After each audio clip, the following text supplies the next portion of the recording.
Good afternoon. Got a really good one here.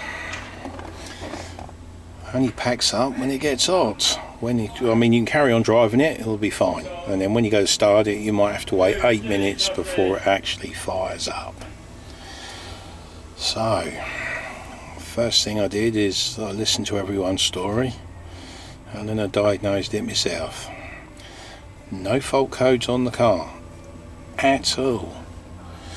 So I thought, right, I got it to start to do it, and I thought the lambda sensor was a bit weak on the data, but that ain't gonna stop it running, is it? Nah. So what I done is I did cam and crank, and the camshaft and the crankshaft's in line. It's working, it's sending a signal. So I thought, well, let's plug it into the old injector.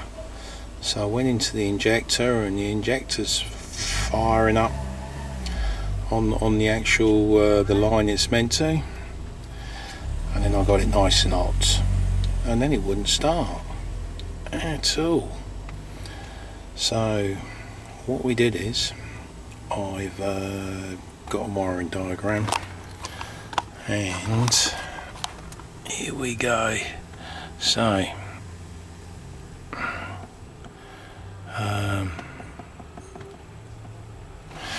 these are the injectors, which goes to pin 32, and then I've got another one here which goes to the intake solenoid. So what I've done is I've actually put and the oscilloscope lead into one, so that goes into that fuse, so I've got a totally different ground. And then what I've done here is I've gone into the injector and I've got a totally different ground, and this here then to 32 leaves, let's go back up again,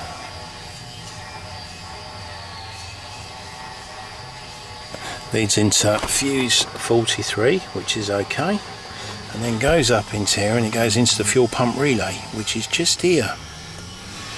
And one thing I do notice about this one is when you turn it over, normally if there's no ignition it stinks of fuel. Well, this one doesn't smell of fuel, it just doesn't fire up. So I've actually got the fuel pump relay, I believe, is the thing that causes the problem, as you can see. So I've got my oscilloscope, the green one, which is a right old mess. Well, green one goes into the injector. This one here goes into the intake manifold motor, whatever you want to call it, solenoid. And then I've got one in the camshaft, crankshaft sensor, so I can see if it's sending a signal to the injector. But I've actually checked the cam sensor, which is right down there. I ain't getting to that, get that out again. But as I say, everything's in line, and that's where we actually got to finding the problem. Okay, I'll leave it there. So let's just bring you out a little bit. So the red line is the actual what is it? The intake solenoid, which is 0 volts. I've got a line up there where it goes up to 12, and this is injection. Okay, so what we do is we turn it on, and as you can see, injector turns on and it's there, so we know it's going to start. Now what we're going to do, I've got some weird and wonderful lines going down here on the crankshaft sensor, and I don't think it's that. I really don't, because all this runs on that relay. So now let me just warm it up a little bit. I can get it to do it. I'll cut the rest of it out if I have to. So Oh, come on. Here we go. I mean,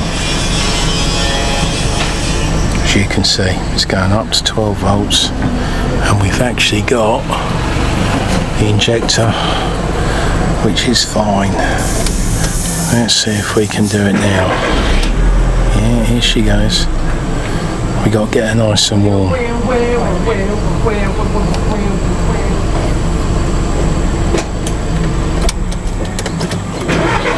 They are.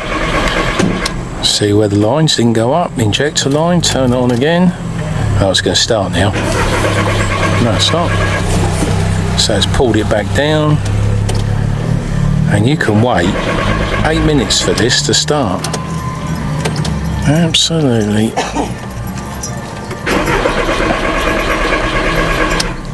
Right, give it a couple of minutes to cool down.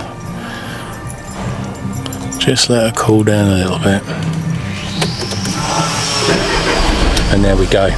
She fires up. And that was the fuel pump relay causing this.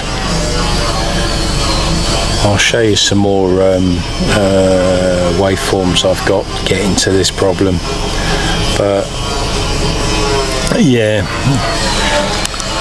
you won't believe it, but I'm the 7th person to look at this one. I can see why. Yeah, I mean, okay, we're back to the beetle. The actual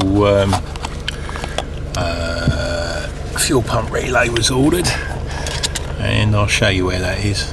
And I'll put the new one in, and I'm warming it up. Let's have a little look, see if you can see it. It is the big one here, there, and that's got 8 pins on it, that baby, and it runs injector, and it runs the fuel pump, and whatever else it would like to go into. But I did notice a few things when I plugged it in. I didn't have the key in the ignition, and the fuel pump primed up, so obviously that was our major issue, and it started up first time as well. So what we're going to do now is we're going to get it nice and warm, and then I'm going to see if I'm wrong, and then we'll see if the fault comes back. But 2 chances, isn't it? Let's see what we got.